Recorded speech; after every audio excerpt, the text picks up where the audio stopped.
Pemirsa, ratusan warga Kecamatan Gunung Meriah, Aceh mengantre untuk mengambil bantuan langsung tunai dari pemerintah. Warga berduyun-duyun mendatangi kantor Pos Indonesia cabang Rimo hingga duduk di teras kantor.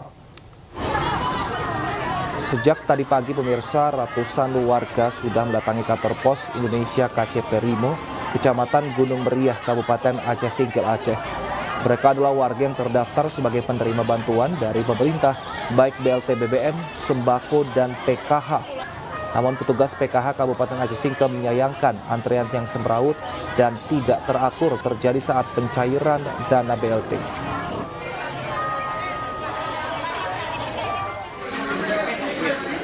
Sementara di Bekasi, Jawa Barat, tepatnya di Jati Kramat, Jati Asih, panitia menyelenggarakan pembagian BLT di Posko RW 04. Mereka menyediakan tenda dan kursi untuk para penerima BLT. Sedikitnya 393 warga tercatat sebagai penerima BLT. Jumlah bantuan yang diterima warga bervariasi.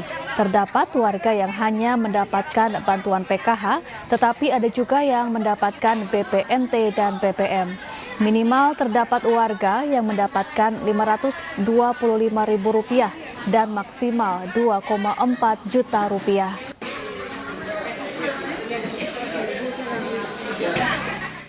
Ya pemirsa, untuk mengetahui pembagian BLT di daerah lainnya, telah terhubung bersama kami Anissa Rizkia di kantor Kapanewon Kasihan Bantul, Yogyakarta. Selamat siang Anissa, bagaimana jalannya pembagian BLT untuk warga di sana? Ya, Syafa, Wilson dan juga pemirsa, saya akan gambarkan kepada Anda suasana di kantor Kapanewon Kasihan Bantul ini. Sejak pagi tadi hingga siang hari ini nampak dipadati oleh masyarakat warga di Kapanewon Kasihan Bantul, di mana ini ada 5 kelurahan begitu bagi penerima manfaat yang menjadi sasaran penerima dana bantuan. Ada 3 program. Yang pertama yakni ada bantuan langsung tunai BBM senilai Rp600.000, kemudian bantuan sembako senilai Rp300.000 dan juga PKH bagi keluarga miskin dengan program Keluarga Harapan. Ini besarannya mulai dari Rp225.000 hingga Rp3,9 juta. Nah, saya akan ajak Anda pemirsa untuk melihat situasi di sini. Memang nampak begitu tertib dan juga bagi para lansia dan bagi ibu yang membawa bayi ini akan diprioritaskan terlebih dahulu. Dan di sini pun juga sejumlah petugas sebanyak 20 orang bersiaga untuk membantu para penerima manfaat mengantri.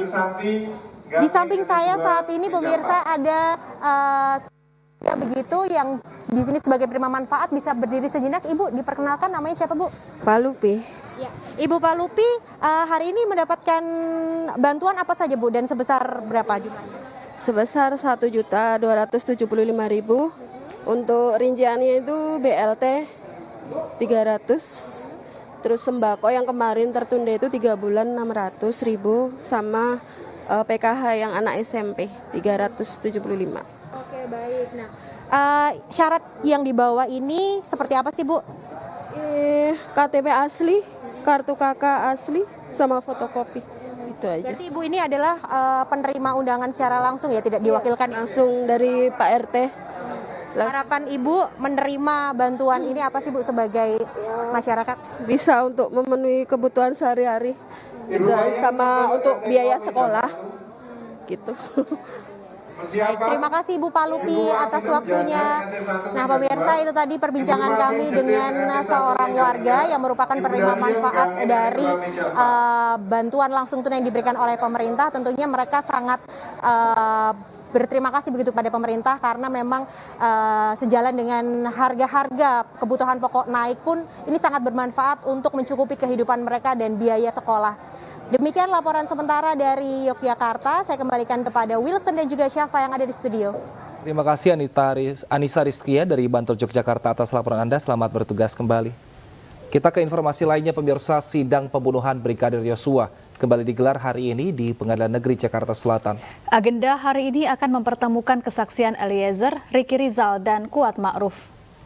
Terdakwa Eliezer, Ricky Rizal, dan Kuat Ma'ruf akan bersaksi secara bergantian pada hari ini. Kuat Ma'ruf dan Ricky Rizal akan menjadi saksi dalam perkara terdakwa Eliezer. Dan sebaliknya, Eliezer akan menjadi saksi untuk perkara terdakwa Kuat Ma'ruf dan Ricky Rizal.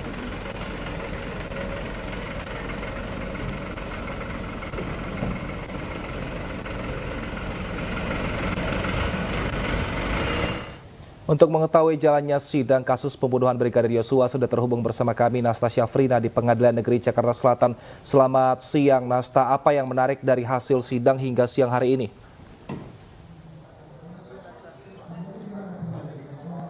Selamat siang Wilson dan juga Safa. Hari ini merupakan pekan ke-6 untuk sidang terkait kasus pembunuhan berencana yang menewaskan Brigadir Nofriansyah Yosua Huta Barat.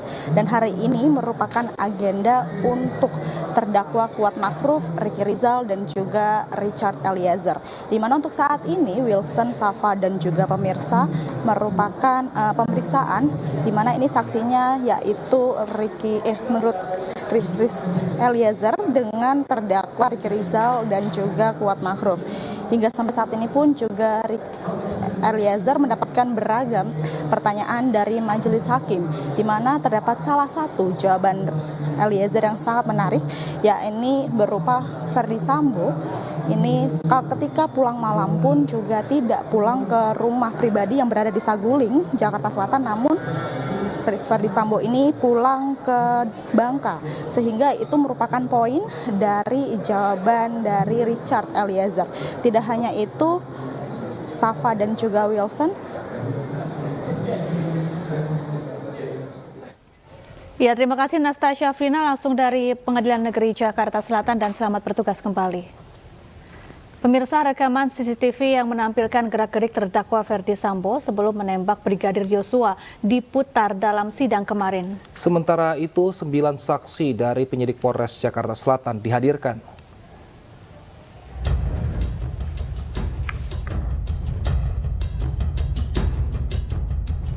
Dalam pembunuhan bencana Brigadir Yosua, Ferdi Sambo dan istrinya Putri Chandrawati kembali menjalani sidang di Pengadilan Negeri Jakarta Selatan Selasa siang. Sesaat setelah memasuki ruang sidang, Sambo mencium kening istrinya dan memeluknya. Dari 17 saksi yang dijadwalkan, hanya 9 yang hadir dalam sidang kemarin. 9 saksi merupakan penyidik Polres Jakarta Selatan. Salah satu saksi AKBP Ridwan Soplanit yang merupakan mantan Kasat Reskrim Polres Jakarta Selatan mengutarakan kekecewaannya kepada Ferdi Sambo yang telah mengorbankan anak buahnya dalam kasus pembunuhan Yosua. Mungkin saya diberi kesempatan buat senior saya Pak Sambo ya, silakan untuk menyampaikan. Pertanyaan saya ke Pak Sambo, kenapa kami harus dikorbankan dengan masalah ini? Di hadapan sidang, Ferdi Sambo mengaku menyesal dan menyatakan anak-anak buahnya tidak bersalah. Ada tambahan yang silakan terkait dengan pernyataan kenapa saya harus mengorbankan para penyidik. Saya ingin menyampaikan permohonan maaf yang mulia kepada adik-adik saya. Silakan. Karena saya sudah memberikan keterangan yang tidak benar di awal. Dan pada sidang kode etik di semua proses pemeriksaan saya sudah sampaikan adik-adik ini nggak salah, saya yang salah. Tapi mereka juga harus dihukum karena dianggap tahu peristiwa ini. Jadi sekali lagi saya atas nama pribadi dan keluarga menyampaikan permohonan maaf kepada adik-adik saya sehingga harus terhambat. Tidak ada, saya sangat menyesal. Jadi saya sekali lagi mohon maaf, saya sudah sampaikan ini di depan Komisi Kode Etik yang mulia, mereka tidak salah. Rekaman CCTV gerak-gerik Ferdi Sambo sebelum masuk ke rumah dinas dan menembak Brigadir Yosua kembali diputar dalam sidang. Dalam rekaman yang berasal dari hard disk salah satu terdakwa perintangan penyidikan Baikuni Wibowo, terlihat pistol Ferdi Sambo terjatuh saat turun dari mobil. Rekaman CCTV mengungkapkan fakta baru. Ferdi Sambo tidak menggunakan sarung tangan saat mengambil pistolnya yang jatuh. Kuasa hukum Ferdi Sambo meminta majelis hakim kembali memanggil ajudan Ferdi Sambo, Adzan Romer, yang kesaksiannya menyebut Sambo menggunakan sarung tangan. Sehingga kami ingin Romer dihadirkan dan melihat sendiri bahwa terbukti dari CCTV tadi tidak memakai sarung tangan. Artinya kita mau menegaskan bahwa apa yang disampaikan oleh saksi Romer itu tidak benar. Di sisi lain, rekaman CCTV membantah rekayasa Verdi Sambo. Verdi Sambo sebelumnya membuat kesaksian palsu kepada penyidik Polres Metro Jakarta Selatan bahwa dirinya tidak menyaksikan insiden tembak-menembak dan baru tiba di rumah dinasnya usai Yosua meninggal dunia. Dari Jakarta, Nadia Valeri, Tommy Hadikusumo, iNews melaporkan.